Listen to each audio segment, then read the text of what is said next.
to Leinster versus Saracens in the European Rugby Champions Cup final. Yes, the big final the biggest final in club rugby, really. Some people who rugby might argue about that, but hey, when it's between three leagues, you've got to say that the European Champions Cup one, or as commonly known as Heineken Cup, especially in the Irish provinces,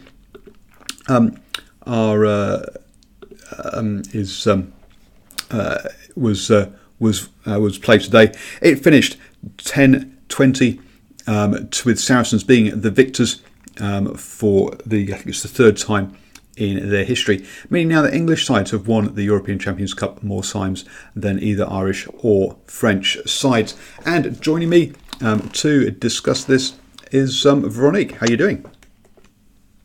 Hey, I'm very well. I've lost my voice, not only because I was supporting Saracens. It was such a great game, but also because I've got a bit of a sore throat. But what an immense game. Such intensity, passion, and the quality was absolutely amazing. It was what's the word for? Lots of passion, as you say, lots of intensity in this game, and I think we're going to probably talk about it being that just before half time was the crucial time in this game. But in that first half, Saracens got caught offside. That gave a penalty which gave Leinster the lead after only 3 minutes. We saw both sides starting to challenge the breakdown, which is a very competitive area, but choosing their opportunities when to do so. I was a bit surprised by how short some of the advantages were in this one compared to Super Rugby, which is an interesting difference in the refereeing of these games. And Saracens in that first half did get into the 22 of Leinster, but Leinster looked comfortable in maintaining, in containing them there, and basically knock-on errors allowed Leinster to to clear their lines. On the half-hour mark, we saw Itoje go to the bin for two offsides in the same manoeuvre. That was really unusual to see, because we had a player there being binned without multiple penalties, but multiple infractions, which was a bit different. Yes, but I think Jérôme Garcés was still spot on in his judgment. It was the right call to do. It was, and he was consistent. I mean, he did the same thing in the second half to Scott Fardy as well, which is all we can ask for, really, is consistency.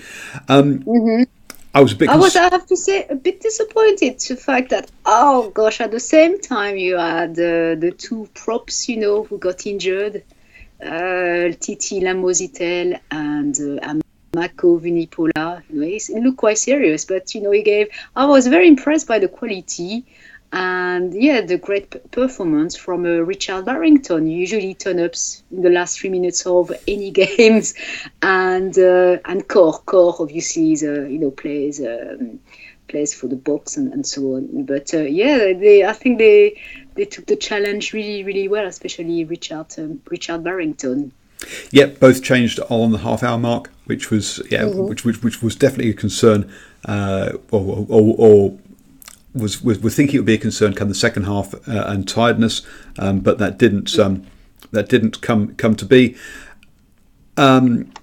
Leinster then surprised me by choosing a scrum rather than a penalty. That paid off though, as Ty Furlong on his 100th cap for Leinster bashed over on about the third attempt after that scrum.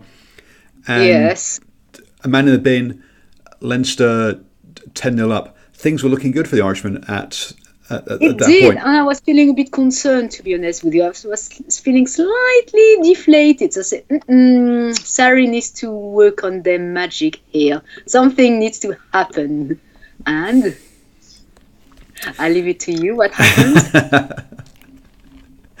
And obviously, Itoje comes back on before he comes back onto the pitch, there was a penalty in front of the post, which Farrell knocked over.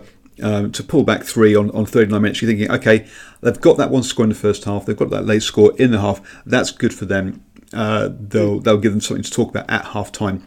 Itoje comes back on, and Leinster have the opportunity. Well, actually, both Saracens and Leinster have the opportunity to kick the ball out. Both of them box kick it. And it's one of those things we see teams do now, is to play right into that extra time and only really kick it out if it's sort of in their own 22. Otherwise, they will keep trying and going for points. That proved to be a mistake for Leinster in this time, though, this chance, because Saracens went down and then Sean Maitland scored out wide to make it 10-all. They were under advantage, and you could think, and it was out wide. It was not the easiest of kicks for Farrell. Yes, it did show a lot of skill from the lads, I have to say. And also, they scored again, the last 2 minutes. Yeah, I think it was, they scored a try and Farrell converted at the 42nd minute. So it's, I think I felt a sense of relief and and for themselves as well. Obviously, for the Irish wasn't so great, but for Saracens they needed that, to feel that they were still part of the game. So absolutely. I mean, the tide really turned at that point. So they had the opportunity. As I say, Leinster had the opportunity to kick it out. They didn't. They gave a penalty.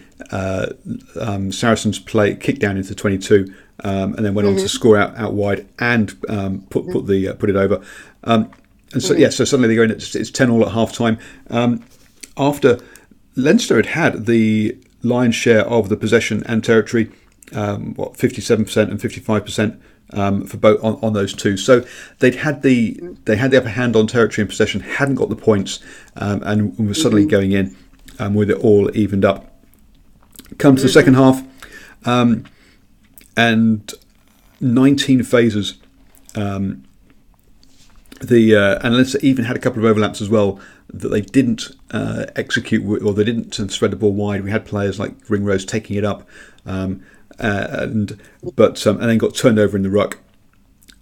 We then had Saracens go down the other end, have something like 10 or 10 plus phases, and get turned over in the ruck.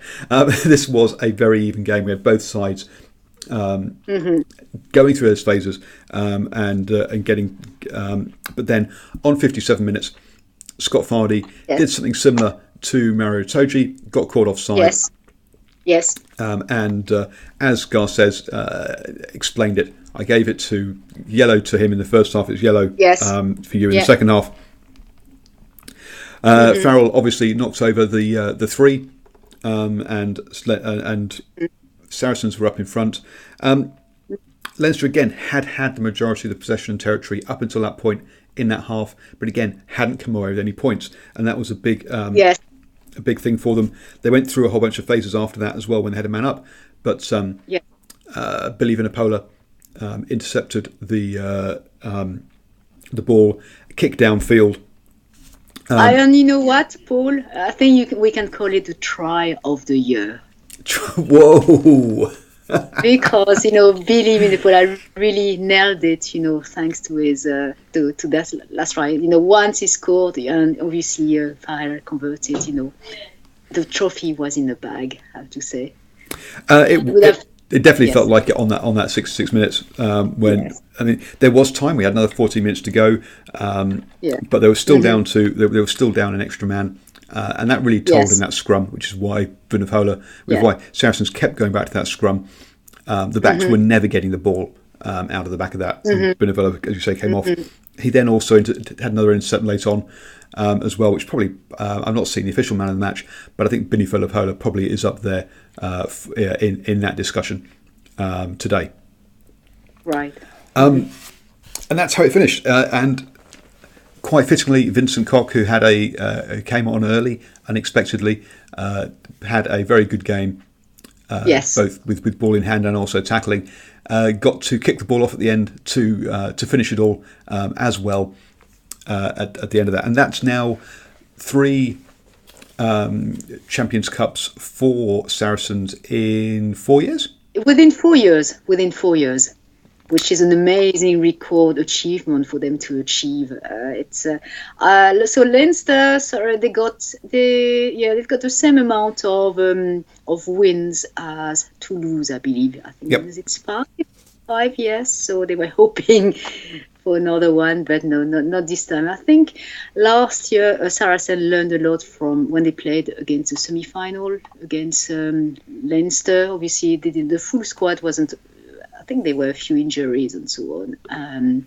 But yeah, I think they learned the hard way. So, but it was extremely impressive. Very high quality rugby. I mean, it was the la crème de la crème in terms of rugby championship. I think the best teams in Europe, maybe in the world. I don't know.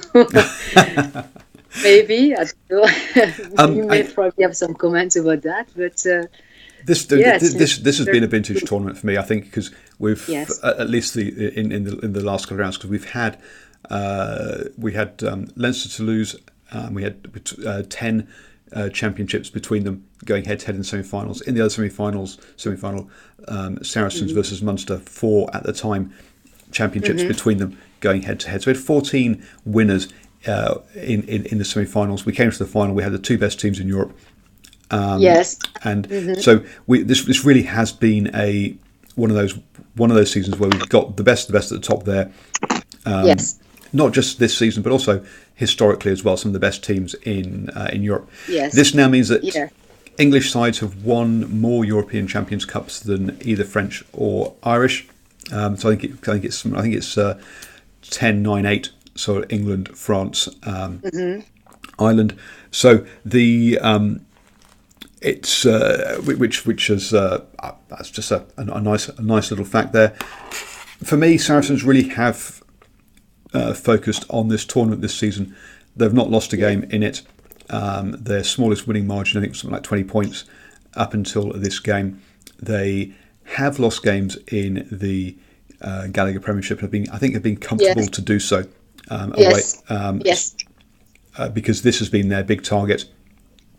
Definitely. So what happens last week, for instance, when they were playing against Exeter in the Gallagher Premiership, they rested them, the top players and the younger players, academy players, and the older one. It was the last game for Marcelo Bosch as well.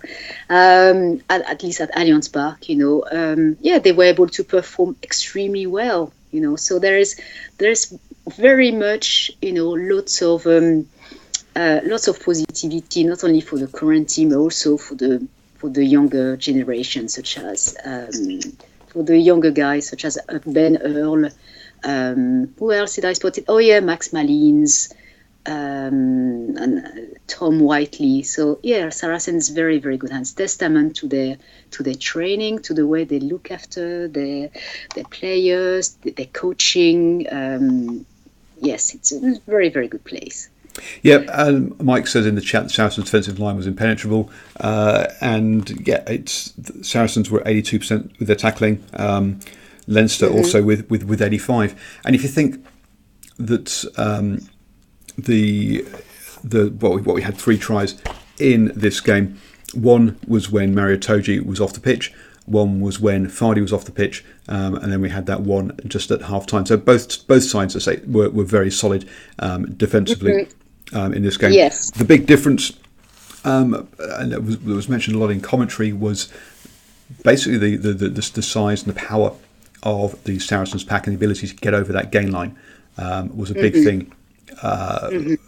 For them, and as the game wore on, and that took a toll on the Leinster players, they just weren't getting over the gain line either defensively or attackingly. Attackingly, I'm not sure that's a word, but anyway, we'll get away with it. That just wore Leinster down in this game. The talking about Leinster though, they did do well to. To get on top with the territory and the possession, but it was just a matter of not being able to get points, not be clinical. Correct. In that Absolutely. end. Yeah, because I read some stats that I think it was beginning second half. I think that Leinster had 50% of the possession and Saracens 48. So it was quite a low, very very slight margin, but still you could see on the field, they were not as clinical, as efficient as Saracens.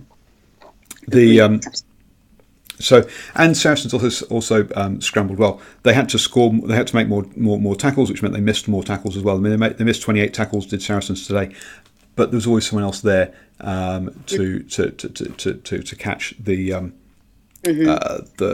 whatever the word is I'm looking for. The 20 kicks from hand from Leinster, a bit more of a kicking game and 12 from Saracens. Perhaps a little less kicking than I was expecting. I thought we'd see a bit more box kicking than we saw today. Yeah, yes, and I think it's better that way. It makes the game much more physical, more intense. Than I was I was surprised as well, and I thought it was a good tactic from the coach. Yeah, so I was expecting much more of a kicking duel and contesting in the air. I'm just going to bring up the player stats and that appears that it's not really updating. So there's a few minutes from before the end, so there were a few extra ones. But looking at the Saracens stats, big workload by James Ryan, more effective in the first half, but I mean it's like 18 carries from him. Cronin and O'Brien also got through a chunk of work in that Leinster's pack, carrying the ball, as did Kane Healy. So yeah, lots of work there. Defensively, and we'll see this from both sides, the 10-12 channel was targeted a lot. Sexton 14 tackles, Henshaw 13, and if we look on Saracen's side, Farrell with 7 tackles, Brad Barrett with 28. I mean, both sides. Brad Barrett didn't miss any either.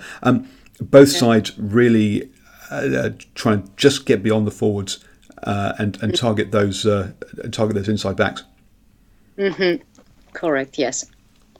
Other people with big workloads. I mean, we talked about Vunipola with 17 tackles, but that seems pretty low when George got through 20, Mario Toji 23, and George Cruis 27. There's going to be Vincent Koch with 10. There's going to be some really, really battered bodies after this. And not only battered bodies, but lots of sore heads tomorrow morning. And I was extremely fortunate 2 years ago to have been able to be invited as well to the post celebrations for Saracen and Edinburgh. That was very, very, very good. And one little story I have to tell you is that Alex Good has that tradition is that when he wins a tournament, he will not change. He will keep his sports gear for a few days now. It's one of his tradition. He'll keep wearing it for 3 days. Yeah, but that time, yes, because he's so passionate about it. It's one of the little story and he knows about it. Yeah, he mentioned that at an event I organized once. So yeah, but it's amazing. I'm so happy they're having, that 3 stars on their jersey now. 2 looked a bit. A bit strange, 3. That's great. I'm hoping that the sports rugby is in a good hand. It was a very, very good publicity for the sport. The stadium was full capacity. There were 51,930 fans. Watching the final, which is absolutely amazing. It's a great publicity, for rugby, and that was the top of the best European teams that played. These of the they did, of them. And defences were on top. As we've said, it took players going off before we saw the tries. We didn't see perhaps some of the champagne rugby that we've seen in other games. But this was a highly attritional one. Sean Maitland got the try, but only had 4 carries this game, so he perhaps was the one player who didn't get as involved as you'd want. All the other backs carried the ball more than 10 times each, which when you talk about players like Liam Williams and stuff, that's a lot of work for those. That's good. Well, it's got the ball wide and mixed things up. Same with Leinster, all their backs got through more than 10 carries each. So again, both sides were spreading it wide, and whilst we might not have seen the champagne rugby, we were seeing all the players involved and a high intensity of rugby.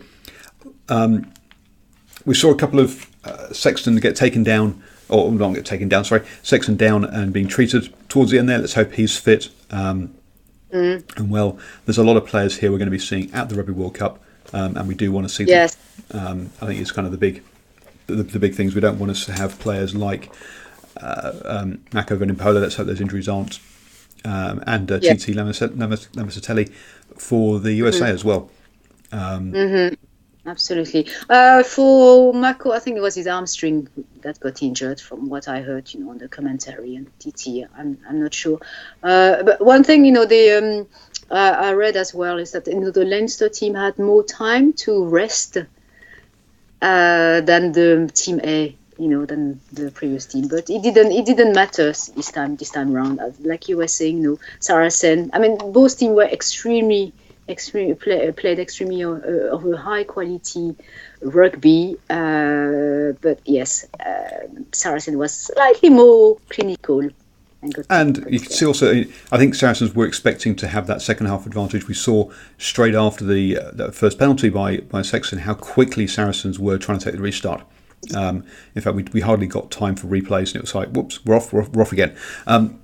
So this the intensity and the tempo. This game was on the go the whole time, and whilst Leinster had that week off, Saracens, as you say, managed to rest pretty much all their players last week anyway by rotation. So either way, both sides came into this rested. Saracens have already got themselves a home semi-final lined up in the Gallagher Premiership, they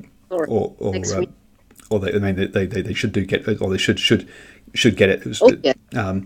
Exeter also have got there. So the top sides do put the work in early season to get the points on the board domestically, so that they can rest players and manage players towards the end of the seasons. And that's what we're seeing from both these sides. Because Leinster again got themselves straight into the semi-finals and therefore didn't have to play the quarter-final last weekend.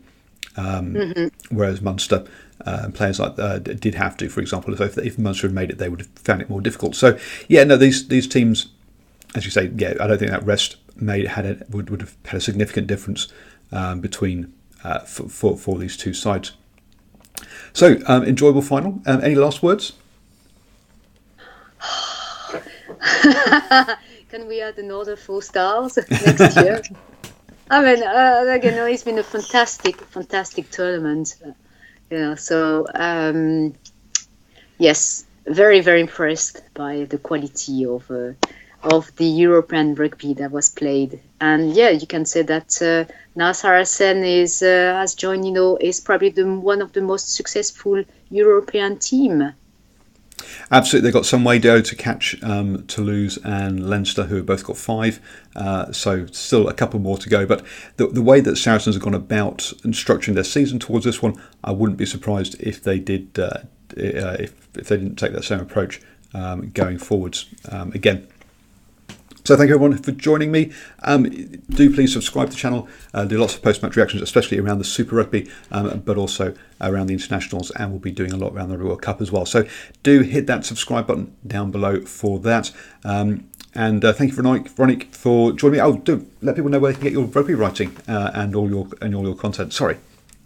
You can follow me on my Twitter account at Véronique Landiou. And yes, Rugby Octandre Cordial is linked on my profile. So there we go. And at DrivingMaul.com is my site. So come and read all the rugby stuff and get your fix and enjoy whatever rugby you're watching next weekend. Thank you. Bye. Bye. Bye. Yeah, what's the time over there?